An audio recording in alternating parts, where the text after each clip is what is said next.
All right. Here today, folks, very, very excited with the publisher of Deluxe Version Magazine, a really interesting magazine that really kind of bucks the perceived trend within print publishing and focuses on making luxury attainable. I'm here with the publisher, Timothy Hancock. Tim, how are you doing? So good. Thank you so much for having me. Oh, of course. I'm just glad we were able to finally get this on the calendar as you've traveled all over the world. I think we keep crisscrossing. Literally, I'm following your footsteps. I'm traveling where you've gone. So I'm learning from you. Thank you. And likewise, it's always good to see where other people are traveling and, you know, the interesting things that you guys have going on. So thank you so much for joining the show today. Thank you for having me. So Timothy, what kind of prompted you to get into publishing and move into, you know, creating a magazine, Deluxe Version? I was a young photographer when I first got interest in the magazine world. I was shooting covers for multiple magazines across Las Vegas. And, you know, it was all about, growing and paying your dues. I did that.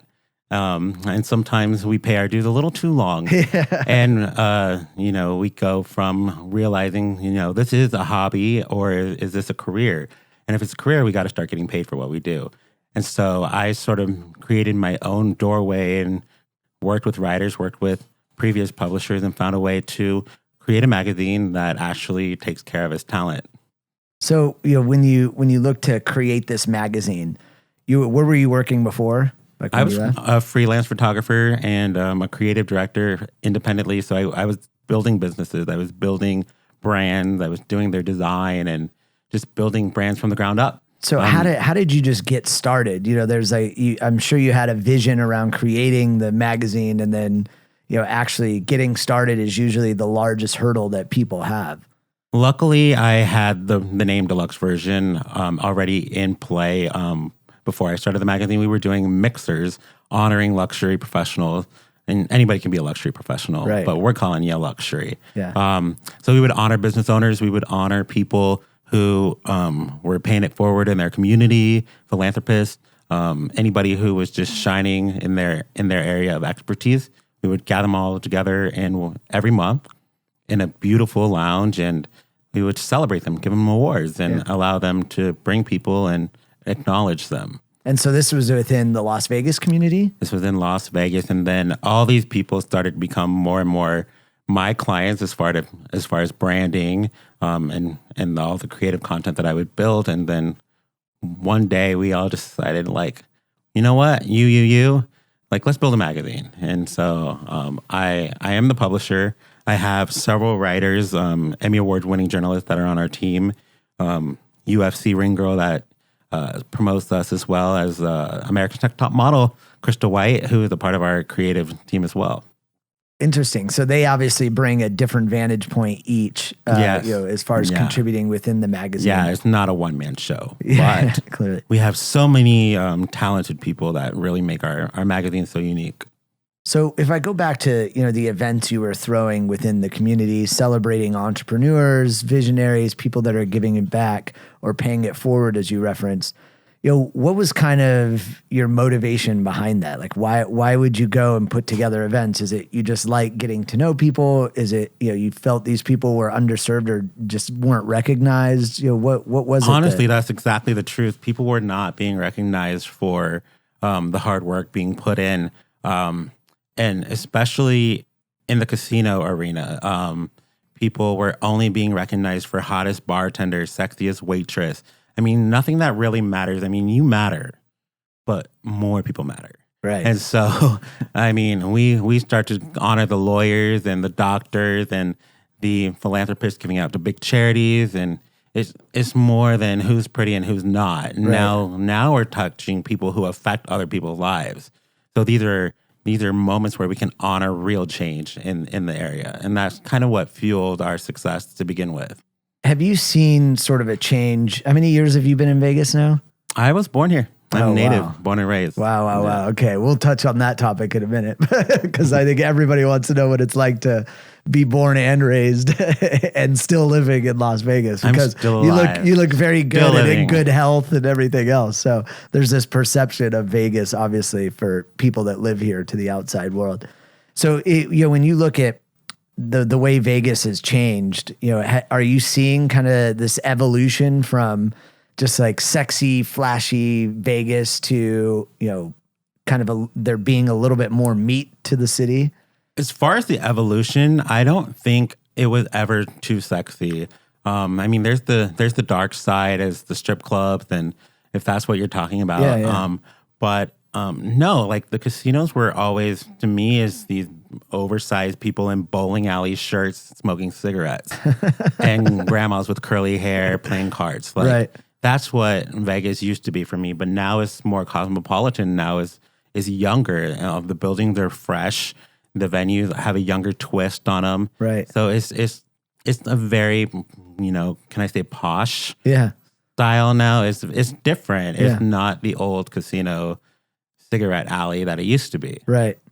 So, when you launched the magazine, how many was it, did you find an investor? Like what did you go about? Like I actually did not have to find an investor to launch this magazine. We were online for 3 years. And we continued our events while we were online. So for 3 years, we continued to build the brand. We continued to create an identity. And that identity is to make luxury attainable. Deluxe Version is all about being the best version of yourself. By 3 years, we had honored probably about 300 people over the course of 3 years. That's 10 awards a month. So, when you've honored that many people and you've paid that much respect and you send out an email to the people who you think would fit in, everybody's going to support you. Right. And so we didn't have to have an investor. We just sold ad space and we went straight to print. So how long has the magazine been around now? 6 years now. We're going on 7, but in print for 3.5. Okay. So, you obviously started online because that really was the craze around media and, stuff and articles and blogs and those sort of things going online. Which is probably the reason why you started in that manner in the first place. Mm-hmm. And what I'm seeing is not just within, print and media companies and magazines and books and those sort of things, people starting to revert back to, having an affinity to being able to like touch something and actually hold it. You see the same thing. I think it's just an evolution. You see where they say brick and mortar's dead. There's no more retail. I can tell you right now, I need to go buy like a little roller, like after you're working out to roll out like where you're sore and whatnot. Mm-hmm. And I don't have time. It's not on Amazon now. So I've got to go to a retail store.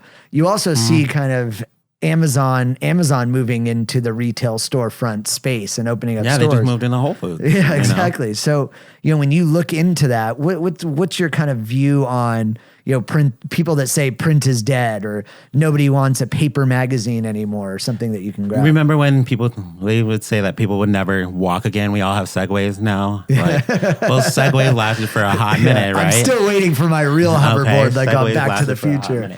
But, anybody who declares something is dead is a fool because everything has its highs and everything has its lows. And so it's silly to assume that's just because something new has come out and evolved doesn't mean that something old won't come back reinvented. Right. And so, we started online and I thank the internet for our success, but it didn't stop there. We were online for a good 3 years and we're still online, but now we print because there is so much beauty in having a printed book.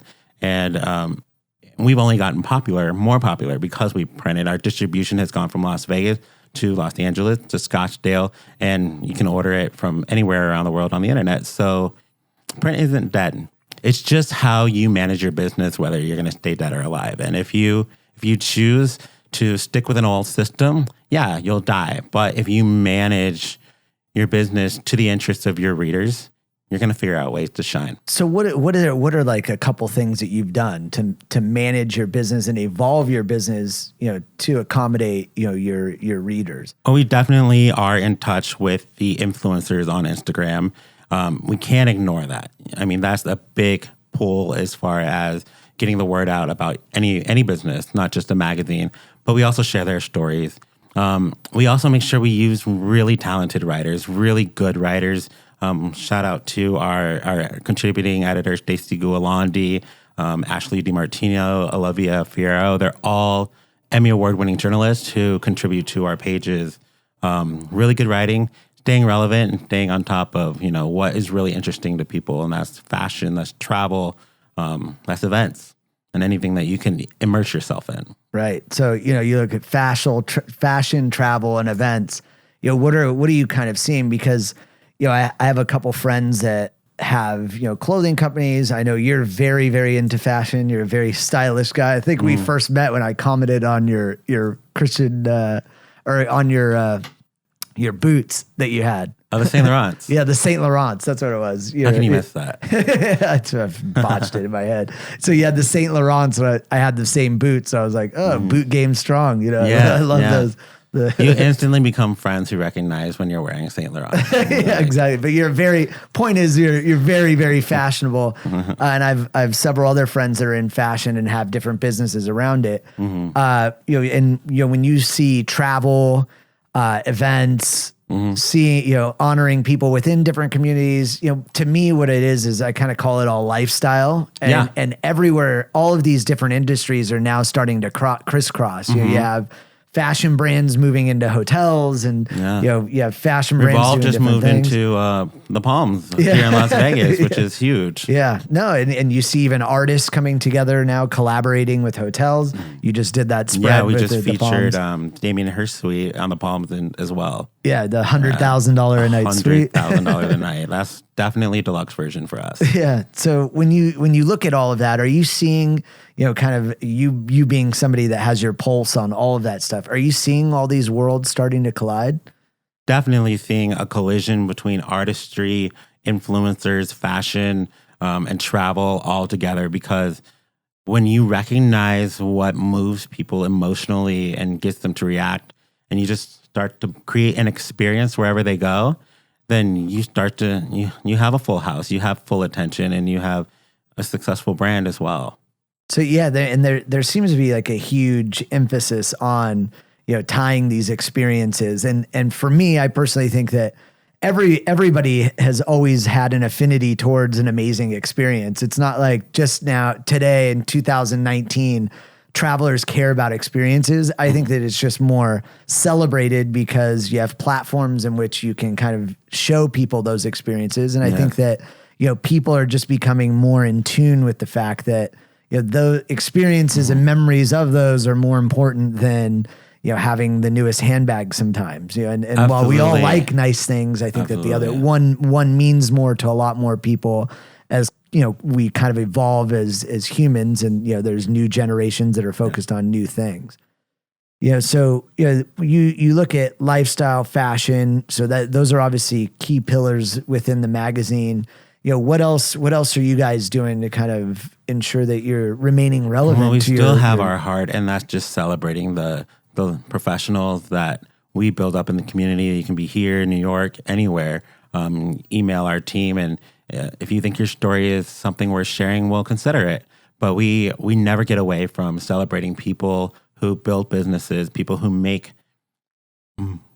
experiences happen. And that's the doctors, that's the lawyers, that's the dentists, that's the photographers, and that's the artists out there. So those are our core people that we always find room for. So how many people, yeah. And I think that that's great, by the way. And I do believe and agree with you that often it's the people behind the scenes that make sure you're healthy and well, or that you can overcome having an illness, or the people that are helping people, with legal problems that maybe, they just don't have the resources to have those sort of attorneys, or you have the big bad corporations sort of attacking the small little guy, and they just don't have the resources or the acumen from a legal standpoint to defend themselves, or even underserved sort of people within different demographics and stuff. When you kind of look at travel now as being a pillar, within this magazine, I know that you've featured several destinations, hotels. What's kind of your thought process behind that? Well, travel for me is so much more than a getaway. It really reminds you of how blessed you are. I've lived in Vegas my whole life. I'll say that again. So we're at the core of hospitality here. But when you get to see the rest of the world and you get to see like what they have and what we don't, you really start to understand like how much you really do have to be grateful for.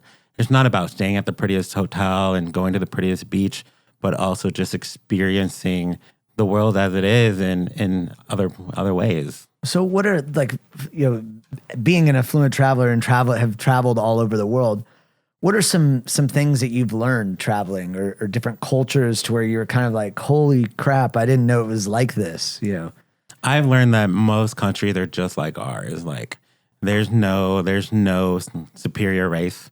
There's no better people than yourself or them other than you. Like we're all one group of people, and we're all so much alike no matter where we come from. And that's such a beautiful thing. But also, like, you get inspired by traveling, and I get so refueled and inspired by traveling. People across the world really do inspire me.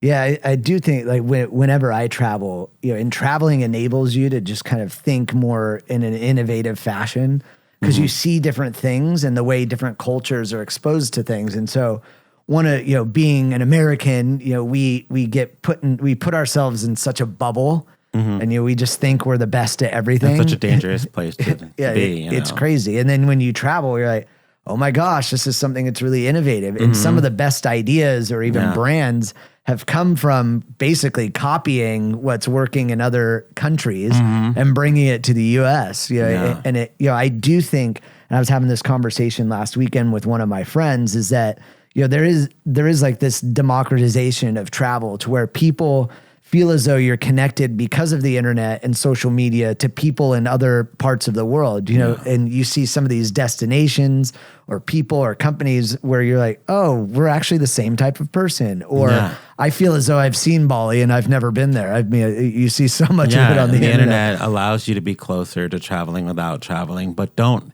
take Instagram's word for it. Yeah. Like, search for the flights, look for the hotels, like take the time to actually put yourself in those destinations and really live them, because living it and experiencing it is not like anything else in the world. Yeah. So do you mean like getting in and trying to do things that locals do? Is that like when you go and travel, like how do you approach taste the food, experience what the locals do. Like in Bali, I went to the monkey temple and allowed the monkeys to crawl on me. And so what is the monkey temple? In Bali, they have this amazing temple that you just walk the path and there's monkeys that just crawl all over you. Got to send you a video. But definitely. They have a mind of their own. And if you have something in your hand that they can eat, they will climb on you and grab it. And you really become one with the culture when you experience things like that. Yeah. And then you mentioned food. Obviously, that's a critical part, being able to try different foods from different ethnic backgrounds. Especially when we Americanize so many other cultures' food. Yeah. Like our Thai is not the same as Thai food. Our Mexican is not the same as Mexican food. So you just gotta dive in. And is there something that you like when you travel abroad that you can't get in the U.S. because it's just not real, like you said? There's a candy in Paris, and that's like a raspberry candy that once I get my hands on it, I finish the whole bag. But it's like a raspberry gummy marshmallow. I can't describe it, but I'm done. Like once it's in my mouth, I've gotta have it, all of them.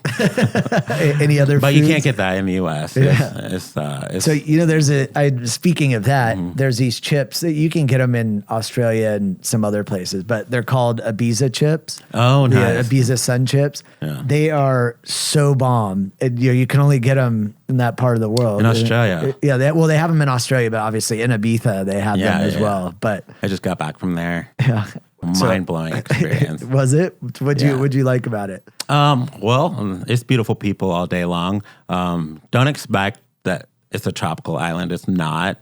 It's got a beautiful beach, but you're going to just make relationships and friends with people from all over the world who are probably at the same caliber as you are. So just be inviting and welcoming and put your hand out and introduce yourself, and you'll make some good friends. So do you find that, I think that's a critical part is, when you're traveling to these destinations, especially some of the hot spots like Mykonos, the French Riviera, you go to Ibiza or even Bali, what are your kind of tips to kind of get, for me, the critical part about travel is one, meeting the locals for sure, and understanding that people are just like us, even if they were raised differently, been exposed to different things, or even speak a different language.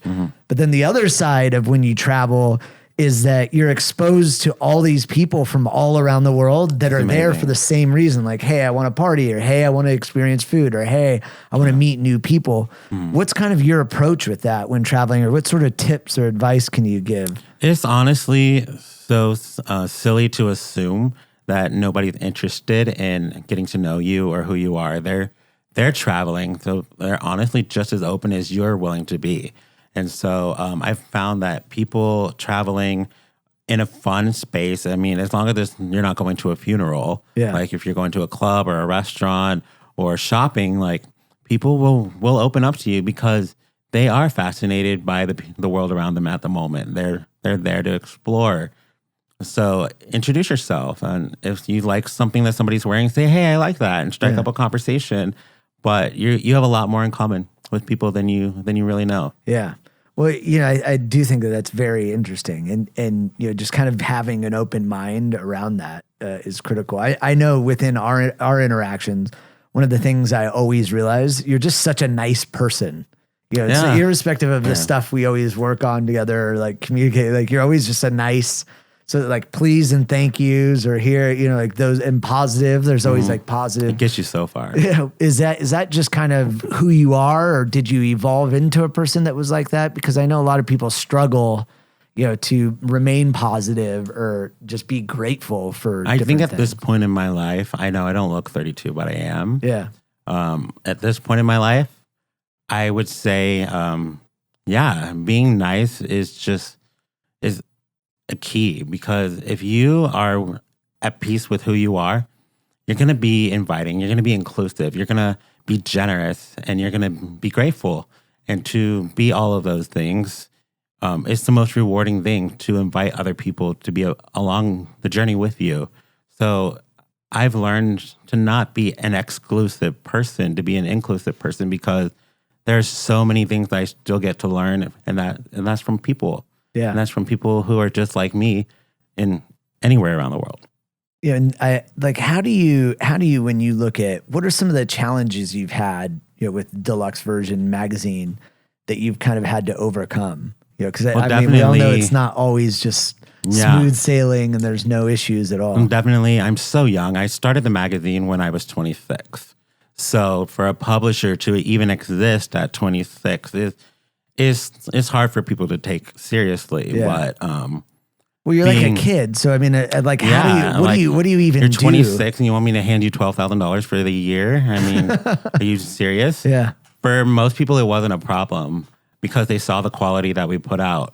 But presenting to larger corporations, it was a problem for a minute. But as the magazine evolved, the work spoke for itself. So I didn't have to justify being young. I just had to be a good example. So that really comes down to the quality of your work ethic, and the way that you carry and present yourself. Would that be accurate? Yes. So, for the young people that are out there who are starting a business and having to go deal with, quote unquote, the adults, or people, the incumbents, or having to go to large corporations, what are some tips around how to do that? I think you referenced like the quality of your work. Like there's no escaping hard work, and there's no escaping hard work. Your quality of your work is a representation of yourself. Is there anything else, like any other tips you would give for people trying to break in and do different things when maybe they are young? Or Zucks was very, very young when he started Facebook. And he's now one of the wealthiest people in the world. And so just being young doesn't mean you're dumb. And I think that or incapable, or you didn't have all of this experience, those sort of things. So what are some tips like that you've kind of found work for yourself to break through? Number one, get in agreement with the talents that you have. Get in agreement with who you've decided to be and live out your life to be. If you know that you aren't meant to live a mediocre life, then that's what you're in agreement with. You want to excel in your life. Once you're in agreement with that, understand yes, your hard work is going to speak for itself. And don't expect a return in a year. Don't expect to be a millionaire in 2 years. Don't expect anything instantly. You have to build. And if you're not willing to build for 3 years, if you're not willing to build for even 5 years, then why is it worth anybody else's time? Yeah, I think that's true. I think that if you're not willing to put in the time yourself, like why should I care? Why should I give a shit? It's like if you don't give a shit yourself, then why should I care? It's just kind of one of those things. I think that people now just want instant gratification. Like, what do you mean? I printed one magazine. Aren't you going to pay? I'm worth like millions of dollars now. And you're like, no, you're not. No. Anything You else? got to put in the time. Anything you build, whether it's a clothing brand or a product, you have to put in the time. You have to be a living representation of it. Your team has to be a representation of it, but you have to be consistent, do things consistently, and build over a long period of time. That's the only way that you can succeed. Right. So when you look at managing a team and having to collaborate with, everyone within your team in order to make a product of work like this, how is it managing people and working with people? Like, what's sort of your style when it's a challenge, and you really have to find the people who will dance the dance with you. And most of it is patience. Most of it is understanding that there are different views and there are different perspectives, and yours isn't the only one. And once you're truly an inclusive person, you're gonna accept stories on different religions and different lifestyles and different travel experiences, regardless of whether they're your own preference, because that's the real world. Yeah. We all have to the understand world what's going on. This curated world of just happiness and whatever you want. Yeah, we all have to understand that as a collective, we all have different views and share those views and share other people's stories. And it can't just be the publisher's stories. It can't be the publisher's favorite. Right. It has to be my team's. Right. No, I think that's very, very key, having that level of inclusiveness and then having the open mind and being confident in yourself that you don't know everything. Even though you're the boss or the leader, of the team, you don't know everything. And oftentimes I feel that people allow their egos to get involved to where their ego is like, no, I know everything. I'm always right. Yeah. Yeah. I always say, you're only as good as the people around you. And if you're not open to what their experience are or what, their talent, because the other thing is you gotta be willing to have people around you and say, what, I suck at that, but he or she is really good at that. That's absolutely right. And you let people with the talent lead in their areas of expertise. You don't have to do everything by yourself. And so if you really have a good person to manage the writers, then let her lead that way. If you have a really good person who does entertainment stories, let her lead. And if you have people who specialize in any area, let them lead in that area because they're doing you a favor in leading. And together we all lead in our own way, and that's what makes us a great team. No, that's great. So you look at Vegas, you're born and raised here. What are some inside tips of things that you would recommend for people to go do or see, or a favorite restaurant that's not what everybody already knows? Honestly, everybody thinks that Vegas is for the bachelorette parties and the guys' night outs, but we really are so blessed. We have the best food in the world right here. We have all the chefs that you can see on TV. They're all here. They all have restaurants. Our hotels are phenomenal. The Palms, one of my favorite now, totally remodeled. The Wynn, a longtime favorite. They've given me several awards as well. The nightlife team is just fantastic over there. The MGM group have remodeled everything with Park MGM. Everything has just been cultivated to this new wave of, entertaining, but experiences all together that you just come here and you're fully fulfilled. Yeah, it's actually crazy because I remember the Vegas, when I came here, when they had the MGM Grand had the theme park and it was very family focused. And that was many times. the thing. Yeah, same here. And then they still have the Adventure Dome, which I think I still have the record. I'm completely kidding with laser tag. But one of the interesting things about Vegas, and I'm sure you could speak to this, is this city continues to just reinvent itself over and over and over. What have you kind of seen being born and raised here and still being a Las Vegas native? I mean, we lost two of the greatest magicians with their big cats, Siegfried and Roy, but that's it. No, I'm kidding.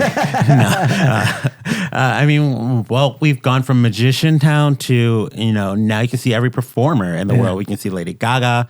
We can see Britney Spears. We can see Ricky Martin was here. Yeah. Bruno Mars was here. So now you can see your favorite artists perform here. Yeah. So Paula Abdul just started her show, Christina Aguilera and Gwen Stefani. Yeah. So like everybody's coming here to perform, and we've gone from just the fun magic shows and, the strip club life, to actual entertainment. This is the city of entertainment. Yeah. Your palate can be entertained with food.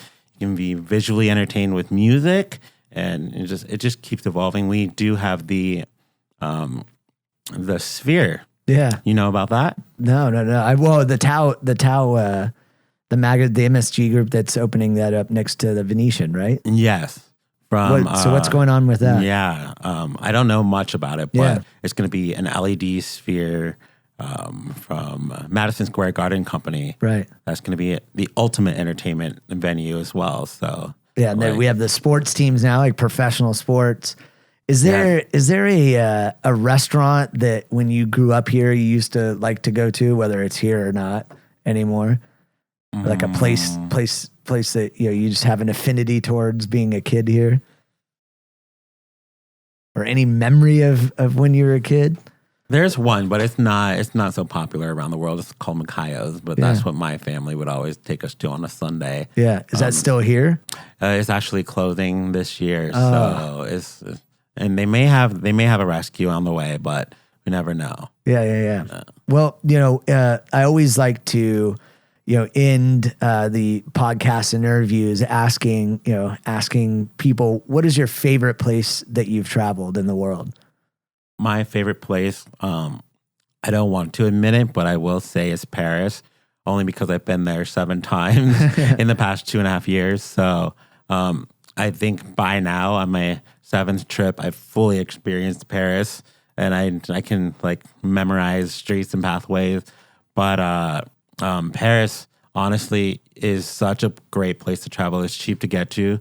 Hotels are 4-star minimum, at least $100 a night, $200 a night, and you're still getting 4-star quality. And then you can pay upwards of $1,000 a night for 5-star. Up to you. But there's still so much about Paris that you will never get to explore in one trip. So you continue to make stops there and visits there, and then you see the rest of Europe from there. So I have to give major kudos to Paris. Is there somewhere on your bucket list that like where do you have like I've got to get there? I haven't been able to get there yet. I got to get to Dubai. I haven't been to Dubai. So that's a totally different place and location. I actually love Dubai. The first time I went there, I was kind of like, it's all like man-made, it's fake and flashy. But then you actually start to dig into Dubai, and there's like this whole community, not just the locals and the Middle Eastern culture that is very prevalent throughout there, obviously, but also all the expats that are coming throughout the world. And then for me, what makes Dubai crazy is that it's just the center. It's like the hub for that side of the world. I think Emirates and a lot of the Middle Eastern carriers, I mean, you connect there to connect to the rest of the world, and vice versa. You go the other way to connect to the rest, the Western side of the world. So it's very interesting. Well, thank you so much for being here. Always great to catch up with you. Anything about the magazine? When's the next issue coming out? Our next issue will probably come out in September. So by then I'm going to need your tips for Dubai. No problem. And I'm so looking forward to, just working with you more and continuing out and sharing, ways to attain luxury through Deluxe Version Magazine. No, thank you so much. Appreciate it. And honestly, appreciate all of your time and your friendship as well. So thanks. Cheers.